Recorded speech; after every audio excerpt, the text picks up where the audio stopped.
maraming worries ni Pisces ay magkakaroon na happiness. Shoutout sa mga Pisces dyan. Pero syempre, thankful pa rin ako. Dahil syempre ito'y, basta marami kong dahilan na ako'y naging thankful dito sa business na ito. Naging masaya din naman syempre ako. Marami din na yun na dulot na maganda.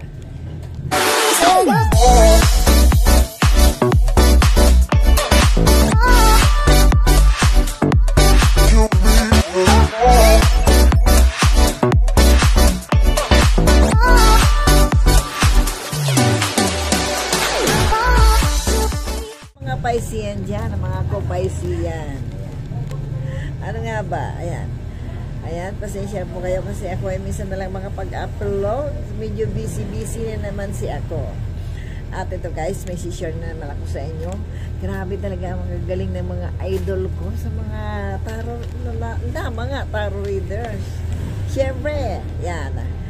Wala na siyempre ang Lola Baby natin na aking laging binabanggit. Ayan. Marami na naman ako guys na mga nababasa naman. Talagang resonate ako. Ayan. Meron na rin akong sinusubaybayan. Ito ay si Apo J. Ayan. Shout out sa iyo Apo J. Salamat sa mga reading mo. Napakagaling ng ano na yan. Siya isang, ayan. Magaling po siya. Apo J, lalaki po siya, pero marami siyang malambot, alam niyo na. Ayan. Ayan, isupport niyo po yan, yung mga magagaling na yan, Lula Baby, Kapalaran 88, si Star Taro. Ayan, ang galing po ng mga yan, mga tarot reader, malalaman niyo talaga ang inyong mga ano na, talagang mare-resonate kayo. Kasi ako laging resonate nga po ako. Ayan, pag-support na yan, sina Apo J. Grabe guys, ang gagaling nila. At eto nga, ang dami palabasa nga po hindi ako nakapag-upload na, so naiipon. At ito nga, sabi ni Apo J, ang isang Piscean daw ay talagang, ang ilan sa mga Piscean ay may mga pinagdadaanan na mga problema at ayan, pagod na daw, drain na daw, ay ako yun. Ako yun guys, ayan, tumatawa lang ako, pero syempre, kailangan pa rin natin maging matatag ano man ang ating pinagdadaanan na problema. Bakit ng buko?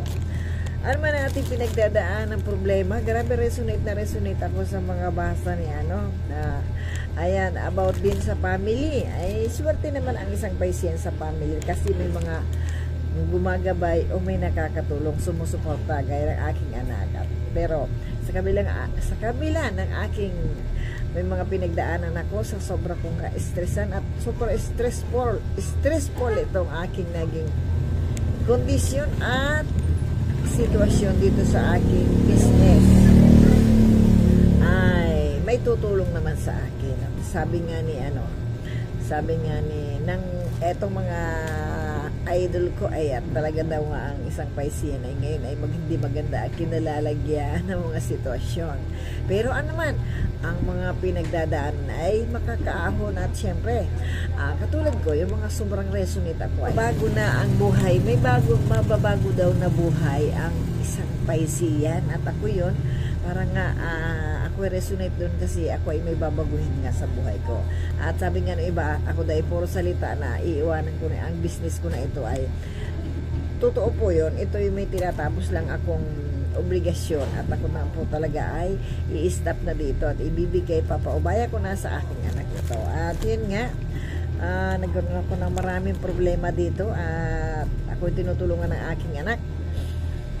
Ayan, pero ano man ang pinagdaanan ko talaga, ako ay makakaahon at kung ano man yung kinasadlakan ko ay kabaliktaran man ang aking magiging sitwasyon at ayan ay ako ay magiging positive lang kasi sabi rin nila may tumutulong sa akin, may sumusuporta, pero may tumutulong daw sa akin na para lang plastic. Ay, bahala na kung sino yun. Ayan. Sino nga ba? Bahala na kung hindi man siya totoo sa akin. So at least ang malaga dun ay appreciated ko rin pa rin naman siya kasi tinutulungan ako o kaya ay nagiging kasalamuha ko at nakakatulong din naman talaga, alam ko 100%. Pero so sa sobrang nangyari kay Pisces sa akin ay sobrang pagod ko na po. Ay otak ko, drain na po ako at nako, ayoko na pong banggitin ng iba. Yun nga, sa lahat ng mga pinagdaanan ko ay alam kong magiging baliktad. Ayan nga, mga kanuhan, kailangan ko ng, ayan, kinukumport ako ng aking anak, at kailangan kong unwind man lang, magpapahinga, at para at least magkaroon ng another energy, more energy. At sabi nga ni Lola, baby, ay kung ikaw ay ang isang Piscean ay nasa social media din lang, ay talagang kumbaga ilalabas na, o dapat nang ilabas kung ano yung dapat mong ilabas at gawin para magkapera at magkaroon ng maraming, ayan, followers, at maging makilala. Hindi lang sa makilala, ay kikita pa rin at kikita. At ang ano naman dun ay talaga naman ay super talented din daw naman ang Piscean. Ay ako, pwede ko nang itry yung mga iba kong nalalaman pa. Ayan, abangan nyo guys ang mga gagawin ko, mga ano, kahit sa yan. Diyan na po ako magpo-focus sa social media. Ayan, bibigyan ko na ng time ang aking mga pag-vlog sa mga lahat ng platform kong sinasalihan. Kaya na, ito, YouTube, siyempre FB, TikTok, ayan. At meron mga iba akong balak, ayan. At sana'y magampanan ko na para maanuhan ko na yun talagang. Ayun, yun nga daw, palibasa, ako'y businesswoman. Business-minded mula nang ako'y bata pa. Yun ang aking kinasanayan. Kaya gusto ko pa rin talagang makaahon, maresolbahan ko ano yung problema ko. Pero, nahihirapan ko ako. At nagkaroon na nga ako ng malaking problema ay,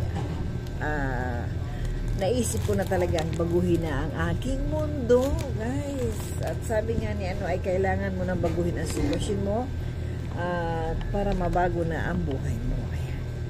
Kasi, napapansin ko nga po, in short, kung napapansin nyo nga, ay gawa nga nitong tindahan ko, nagkaroon ako ng problema, ay tatanggapin ko na. Pero at least, proud pa rin ako, kahit hindi ako nag-asenso dito, ay proud ako sa aking anak. Kasi nakuha niya yung aking at naisalin ko sa kanya yung mga kaalaman ko. Marami rin ako naging kaibigan, marami ako nagusuki, marami din ako natulungan, kahit pa paano. Ayan. Na-drain nga, at ingatan ko daw ang aking baka daw ay sa sobrang stress ko ay ako ma-depress, ay hindi na, tatanggapin ko na yan. Ayan. At ang sabi naman ni Lula Baby ay yun nga, yung energy of challenge, nagkakaroon ng yung mga hidden talent ko ay pwede ko nang ilabas. Ayan. And I am about to meet my soulmate. hindi ko pa rin masyutan, guys, yung pagkakaroon ng soulmate ko ay, at anyway, hindi ko naman pinaprioritize yun, pero I'm still waiting and hoping pa rin na yung gusto ko yung may kiramay ako maliban sa aking anak. Baka ang ganda na. Gusto ko pa rin yung may kiramay ako kahit paano, maramdaman ko pa rin yung may nagkukumport sa akin na someone. Pero anyway, as I said na hindi ko yun gaano inaano since hoping ako, pero what can I do, wala pang binibigay sa akin sila. So ayan, ang magkakaroon daw ng ng celebration ang Pisces, magiging harmonious at magiging successful pa rin ang Pisces. Dahil nga sa sobrang sipag ng Pisces, at yan po ay patutunayan ko yan sa pagiging isang masipag ko, ay meron pa rin may tagumpay talaga ang Piscean. Shout out sa mga Piscean dyan. At yung may kapalit talaga ang mga paghihirap, may ipapalit si universe o si God na ating kapalit doon sa ating hindi na pinapagtagumpayan. Gaya ko nga dito, ito sa tindahan ko na ito ay paubaya ako na sa aking anak. At ako medyo na sabi ko, may gagawin na akong bago para parang mas doon ako kikita na sa aking babaguhin sitwasyon o pagkakakitaan, guys. At enjoyable, at ayun, maiba naman ang aking atmosphere at maging iba naman ang takbo ng aking buhay. At meron daw kolaborasyon, may reunion, ayan, ay mangyayari. Yan ay relate ako, at yan na may balak kami, may balak na reunion ng aming batchmate. So ako ay So ako ay may kolaborasyon na mangyayari sa aking mga kabatsmate, kaya ng high school guys. At sa pag-vlog naman ay continuous pa rin. Siyempre sa mga online selling ko ay magkakaroon pa rin ako ng continuous na may gusto i-share ang mga paisiyan. At yun nga, dito nga sa social media ay ilalabas ko na malikhain naman talaga ang isang paisiyan. Informative ang mga sinishare, gaya ko kahit paano nakaka-share sa inyo kahit paano. At balang araw ay mamamangha daw ang mga tao sa isang paisiyan. Ay sana hindi ko man kung man yung totally relate ako, ay sana nga, di ba guys, mamangha daw. Ayan. At syempre lahat ay gagawin ko. At syempre ang isang Pisces ay talaga namang fighter, diba? Fighter talaga ang isang Pisces. Very active para sa dapat maging very active para mawala ang stress sa buhay. Gaya ng ginagawa ko nga, ayun. Bumabawi-bawi ako. Tinahalata nyo guys. Siyempre, sa sobrang bukod sa kanyang kondisyon, ito nga ako. Ay ako daw yan, may sakit niya. Ayan. At diba, may nabasa akong isang video na tarot reader na ako daw yun nga, nagkaroon ng problema na umiyak o may iniyakan o may pinaiyak. Ay kung ma-relate doon, ako ay umiyak nakaraan mga araw lang. Nagkaroon ng problema. Pero ayan, nagkaroon naman ng solusyon na. Okay na? Relieve na ako. Relieve na si Leblin. May bago at may bagong isi-share at malalaman sa mga paisiyan. Kaya abang-abang lang po kayo sa mga sinishare ko, yung mga at ang paisiyan ay bago na ang magiging katauhan niya. Natuto na si Pisces. Yan. Sabi nga ni sabi nga ni Lula Baby, yung something na hindi pinangarap ng isang paisiyan ay matutupad. Guys, ayan, abangan natin. Ano nga ba kaya yon? At yan na siyempre, sasamahan ko na mataimtim na dasal ang aking mga hindi naman ako umaano sa mga tarot reader. Siyempre na doon po yung pagdasal ko, yung pananampalataya ko na matutupad ko pa rin yung mga gusto ko, na hindi man ako ganun katagumpay dito sa aking hanap buhay at ako'y nagkaroon ng problema, ay hindi pa rin ako nawawalan siyempre ng pag-asa. Kahit kayo po yan, huwag po kayong mawala ng pag-asa kung ano man yung kinalalagyan ninyo.